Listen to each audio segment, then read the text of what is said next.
The Denial of the Wild Voice, a commentary on John the Baptist. The piece entitled John the Baptist reads like this. Speaking to a friend today, I learned that John the Baptist was crazy and hated. He was not allowed to do something or another, I remember not. Regardless, he was denied on account of some or another defect of the mind, a defect that was truly a defect and not something adorable, such as musical prodigy. Fragment, John the Baptist. Prologue. The voice they don't want to hear. Certain voices seem impossible to integrate, not because they are wrong, but because they are outside the usual structures of agreement, decorum, and benefit. These voices don't wear badges, they don't write resumes, they don't advertise, they disturb, they interrupt, they speak without invitation, and speak of things we wish not to examine.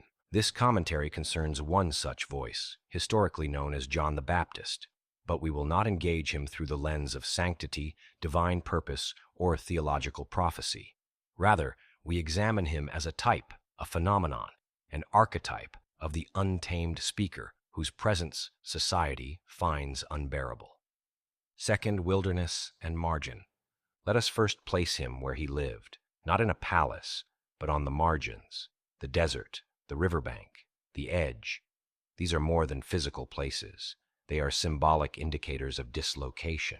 He did not live among the people. He lived near them, close enough to be seen, far enough to be dismissed. When we place someone on the edge of things, we don't just remove them from power. We remove the need to engage. What they say becomes optional, decorative, fringe. This is a protective reflex of the social body, to place what threatens coherence on the perimeter. And so it was with this man, a voice from the fringe, regarded not with curiosity but with suspicion, a warning perhaps. But no one wants the warning before the party. The threat of uncontrollable speech. The fragment that opens this commentary frames the man as crazy and hated, a concise, brutal summary of how society often perceives non-conforming insight. This raises an essential question. What kind of speech provokes this combination of contempt and dismissal? The answer, speech that is not available for transaction. That is, speech that cannot be bought, co-opted, softened, or reduced to entertainment. He wasn't cute. He wasn't entertaining. He didn't inspire. He accused. He interrupted. And he did not relent. That is when society reaches for the twin hammers of character assassination, madness and defect. In practical terms, this means the speaker's cognitive structure is declared invalid. This frees listeners from having to contend with the content of the message. There is no need to rebut a delusion. Fourth, types of defects. The fragment contrasts true defect with the kind of benign quirks we sometimes glamorize. Autism as genius, OCD as artistry, or eccentricity as brand. The speaker makes a critical distinction. John's condition was not something that could be turned into a Netflix documentary or inspirational meme. It wasn't a curiosity. It wasn't a gift in disguise. It was a problem, at least from the perspective of those trying to manage him. We have no framework as a culture for handling unadorned cognitive rupture. We have only two lanes, pathology or genius. If a person is difficult but brilliant, we keep them. If they are difficult without obvious utility, we discard them. The tragedy is that many of the most disruptive and accurate voices fall into this gray zone. Their intelligence is not measurable by existing tools. Their urgency does not obey conventional timing. Their insight lacks social lubricant, and so they are excluded. A voice not admitted. The phrase, "he was not allowed to do something or another," may be vague, but the imprecision is meaningful. It reveals how society often bars people without explanation. The specifics of what someone is denied, be it office, platform, dignity, are often irrelevant to the core operation. Exclusion. Bureaucracy is a costume. What matters is the decision to deny. What we see here is the slow, silent machinery of social quarantine. The moment when a person is deemed unacceptable, not through trial or judgment, but through the quiet erasure of access. It is not that he was formally sentenced, it is that he was functionally unwelcome, and no explanation ever truly satisfies the weight of that decision. Sixth, not mad enough to ignore, not normal enough to respect. In social terms, this man occupied a space that was too coherent to ignore, but too irregular to embrace.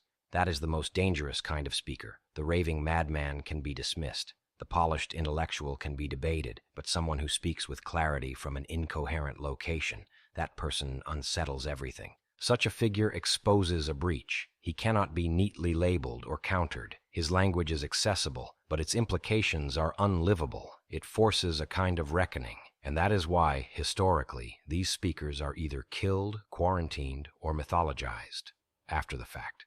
John, it seems, received all three. The seventh ritual of disposal. There is a familiar cycle to how society treats disruptive speakers. It follows a pattern. Ignore. Let the voice go unheard. Mock. Frame the speaker as ridiculous. Diagnose. Assign pathology to explain the deviation. Quarantine. Remove the speaker from influence. Eradicate. If necessary, silence permanently. Reclaim. Later, once safe, convert the memory into symbol. This is not conspiracy. It is social reflex. Culture protects itself by removing what destabilizes, and speech from the edge, speech without payoff or entertainment, will always be destabilizing, even if it is correct, especially if it is correct, the cost of unusable truth. The real threat this figure posed was not in what he said, but in what he asked of people. To speak of radical change, of confrontation, of acknowledgement, without offering comfort, without compromise, is a kind of terror. People do not fear change. They fear unsanctioned change. Change that does not offer a role for their current self. This is what a voice like John's strips away. It makes no promises. It does not care for branding. It is not part of a movement. It doesn't have a manifesto. It simply stands in the dirt and says, "This is false. This is dying. This cannot continue." And then, worst of all, it waits. It does not explain itself.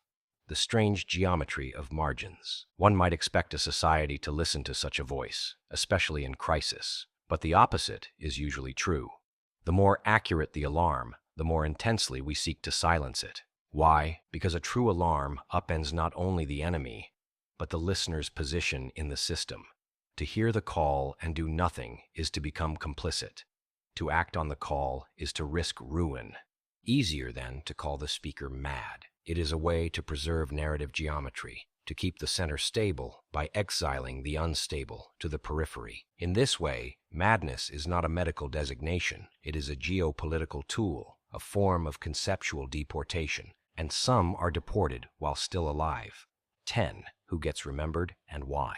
The irony, of course, is that once a person like this is dead, they often become useful. Their name can be included in books. Their image can be placed on murals. Their message can be softened, stylized, or set to music. This is how culture converts former threats into assets. Through the lens of history, the once unbearable figure becomes quaint. The defiant becomes sacred. The marginal becomes myth. But this process has a cost. We lose the voice and keep only the figure. The wildness is tamed, the contradictions smoothed, the anger forgotten, the urgency collapsed into vague nostalgia, and so it is possible to venerate someone you would never have tolerated alive. John the Baptist, if that was his name, joins a long list of such figures. The socially unaffiliated, the inconvenient seers, the non-participatory critics, the truth-tellers with no institution behind them. We build statues to them only when their voices are gone.